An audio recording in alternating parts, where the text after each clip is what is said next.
Hello and welcome back guys. Nagbabalik na naman tayo sa panibago nating video. Ito ay ang Moonlight SMP Season 2. At welcome sa new season ng Moonlight.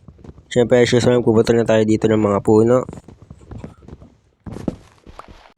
And then, gumawa ng crafting table at mag-craft ng wooden pickaxe. And then, kumuha ng 3 stone para makagawa ng stone pickaxe. Kumuha na rin ng marami pang stone para makagawa ng iba't ibang tools at isang furnace.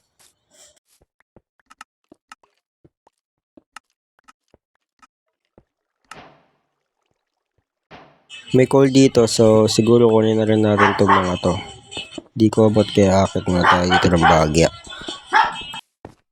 Okay, there we go. Nakadami din tayo doon ng coal.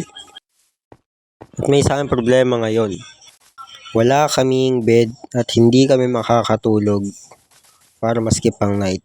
Kailangan ko ng 3 wool sa mga ship or string mula sa spider para makagawa ko ng bed. Oop, another ship. Last one na lang, makagawa na ako ng aking bed. So guys, mamamatay na ako. Napakadaming mobs. Uy, natay ako. Help me. Nice one. Hello guys, dito kami ngayon sa ilalim. Nagka-camp kasi ang daming mobs. Mag-cook muna kami dito ng pagkain namin para maka-regen kami. There we go, makaka-regen na ako. Pagkay, kinapos pa nga. Good spot. May wool nga pala dito sa villager outpost kaso medyo delikado. Kaya ninja moves muna tayo dito para makuha yung wool.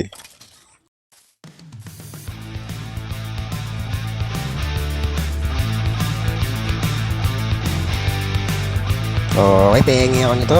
Run.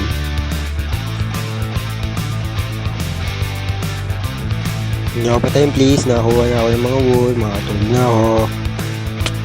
Oh my. Oh she. No HP. Oh my hapa heart. Okay na. I'm safe. Gawa na tayo ng bed. Okay, makatulog na ako. Ba't ang tagal?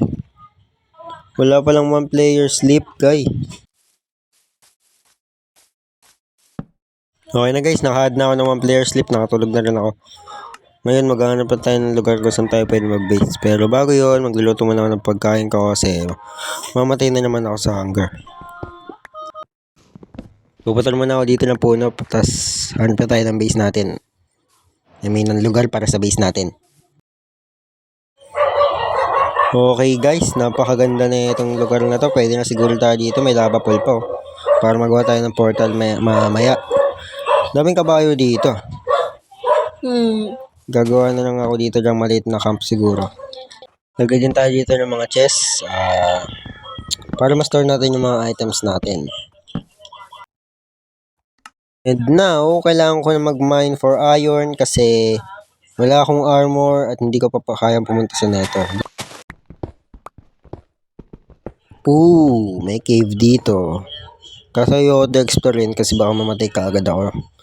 Delikado ngayon, mine dito.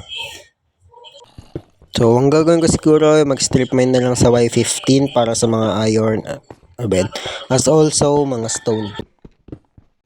Yun, sa wakas, may iron na din.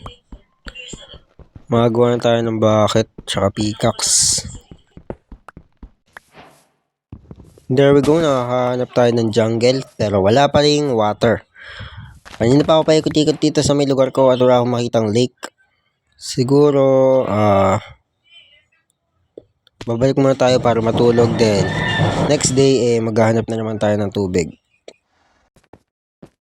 Grabe talaga, wala akong mahanap na water. Kuha na lang tayo dito ng gravel muna para sa flint. Habang naghahanap, mag-mine muna tayo dito ng iron para makagawa tayo ng flint and steel. Ayoko na. Give me water. Wala sa base kong tubig. Ano ba yan? Maraming salamat, Tribal Gaming. Pwede na akong umuwi. Binigyan pa tayo ng shield. Maraming salamat talaga, boy. Pauwi na ako. Bye-bye.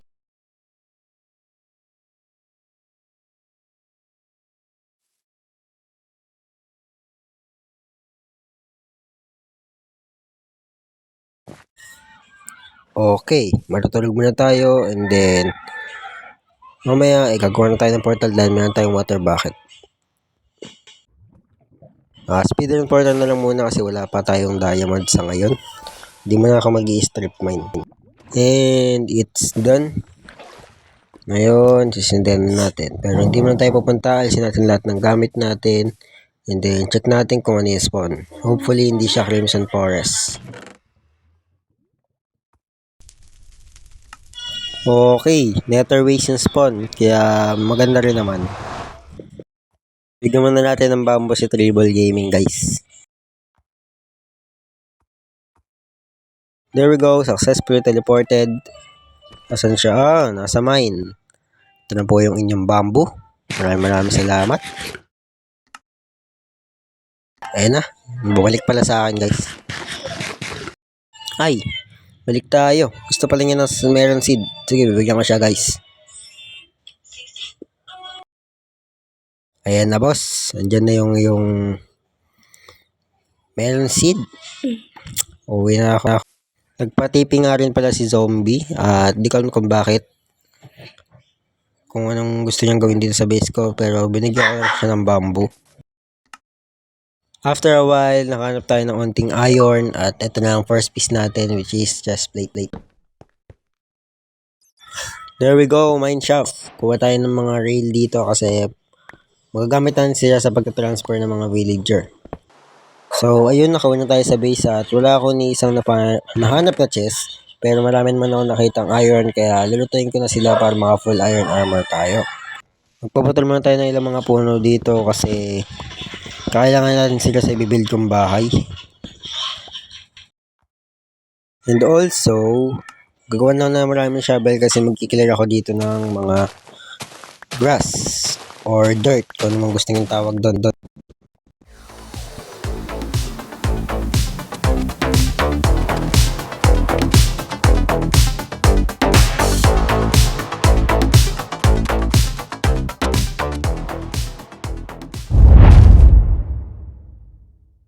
Makikihingi na lang tayo ng dirt kasi kulang yung dirt na dala ko.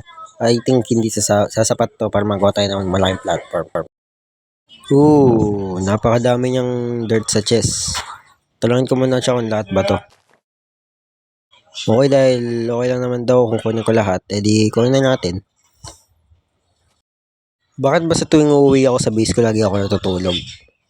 Lagi ako inaabutan ng gabi. Pero yun nga, sisimulan na natin mag-build ng plan.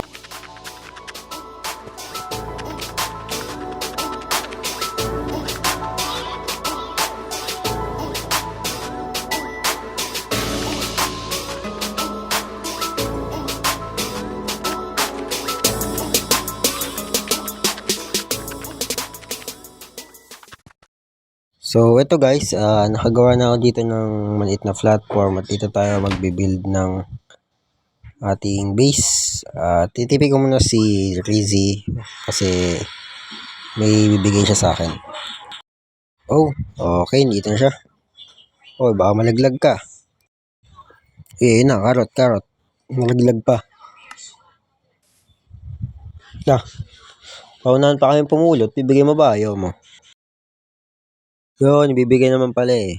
Yun, pati carrot. Salamat, Rizzy. Hanggang sa muli. Yan, may expand na natin yung ating carrot farm. I mean, yung crop farm. May mga potato at saka carrot na tayo. Thank you talaga, Rizzy. Now, let's build a staircase here para makakit tayo nang hindi na nag-water bucket. Team lock na lang at tapos na yung platform. Yan lang siya guys. Dito tayo sa platform itong bibuild ng mga building. And sa harap niyan is road na. Craftan tayo ng stone cutter para makagawa tayo ng mga materials ng mas matipid. And then dito is lalagyan na lang natin sila ng mga granite. Ayun yung magiging tawag ba dito? Sidewalk, ayun. Ayun yung magiging sidewalk ng ating kalsada. At ayan, 'di ba mas matipid kapag granite yung ginamit natin na slab. Now ilawan na lang natin 'to para wala mag-spawn na mob sa gabi. And then dito guys, ito yung parang daanan din ng tao pero pa staircase na. Dito natin lalagay yung mga andesite slabs. Now i-outline na lang natin yung magiging first building natin, which is ang ating starter house. Di ba starter kasi ito na yung magiging bahay talaga natin na permanent.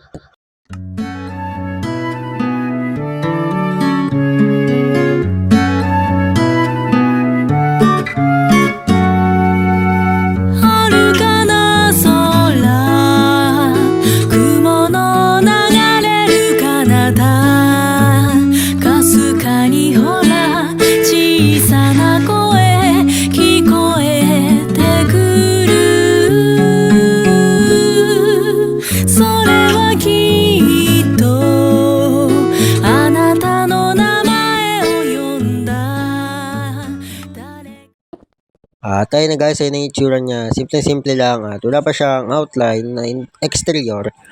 At sa next episode ko na lang siya lalagyan kasi deep slate yung kailangan doon. At magmamain din ako ng diamonds. Kaya siguro guys, dito ko muna tatapusin itong video na to. Maraming salamat sa panonood nyo. Consider subscribing, it's free and you can always change your mind.